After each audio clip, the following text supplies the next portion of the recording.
Back in 2009, I was actually teaching overseas, didn't care about coffee. My dad wanted to start a place in the neighborhood where all people were welcome, all ages, all walks of life, all beliefs, where people could just be and be themselves. And he thought coffee would be a good way to do that, even though we didn't care about coffee at the time. But he thought the connection that a drink can create with people, he thought that would be like a cool thing to do here in Fletcher Place. Calvin Fletcher's Coffee Company is what we hoped it would be. It's a place of community for this community. The main goal was that we would get to know people and then that they would get to know each other, and that's really happened. I've gotten to meet so many different kinds of people that I never would have met otherwise. People with a lot of different backgrounds come into this shop, and the relationships that people have been able to form through having this space, I think that's really special to see. I hadn't been around, as many different walks of life as I had when I started working here, when this opened. And that really helped my worldview expand, and it helped me appreciate people in a way that I hadn't before.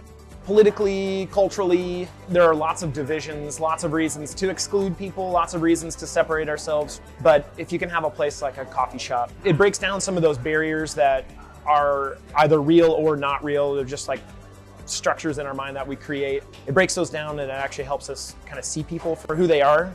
I think people know this as a welcoming place. That has made a great impact on our customers and the neighborhood. We've always tried to be supportive of the neighborhood, and thereby they've been supportive of us. People come here because they want to feel some connection, whether that's a quick hello or whether that's an in-depth conversation. Our commonness is this desire for connection. At the end of the day, there are a lot of people that come in here who do seem to care about their neighbor. More than anything, that's kind of what we want, and that's our hope. One of the basic things that we wanted to do at the very beginning, along with welcoming people, is we also wanted to be generous. I felt like we were not in this to make money. We started a charitable foundation. We partner with them to work with local not-for-profits to help prop up, generally speaking, smaller not-for-profits that have smaller budgets. We give a portion of our tips to the charitable foundation, and then they allocate that to a different local organization every month.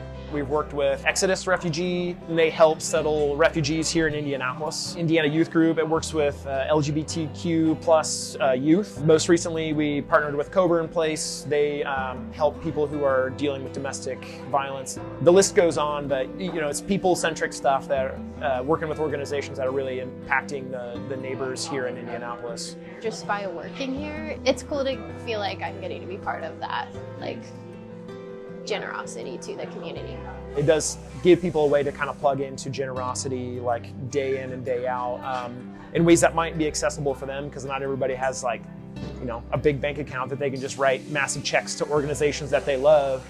We wanted it to be a way that we can give as a business, but also a way that our customers can partner with us so that they can give as well. We get people who will ask oh, I have this organization in mind. I've seen several times a couple months down the road after having those conversations, it'll be oh, it's that person's organization that I didn't know about before now. It also, I think, brings a lot of awareness to some of these smaller organizations in the community. They always choose a smaller, local place that doesn't necessarily get a lot of other funding. The amount that we give them tends to be more of an impact than it might be for a bigger organization, and so it's cool to see yeah, that is going to make a difference in people's lives.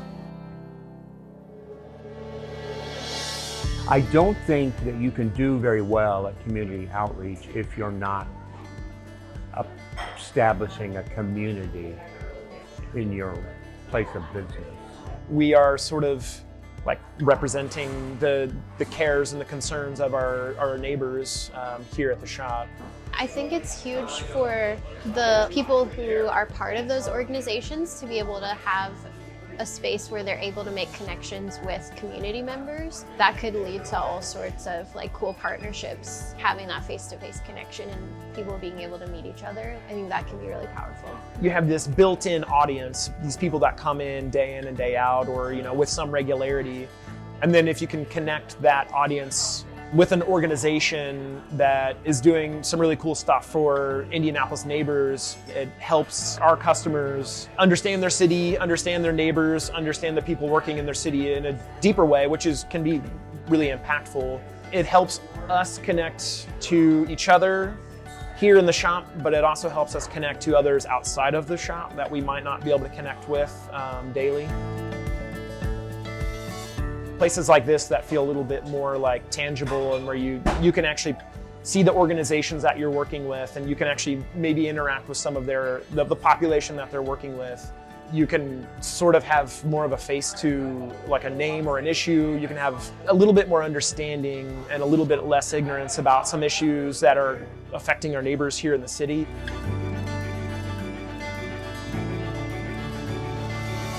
Being a good neighbor demands generosity. We have to build generosity into our model.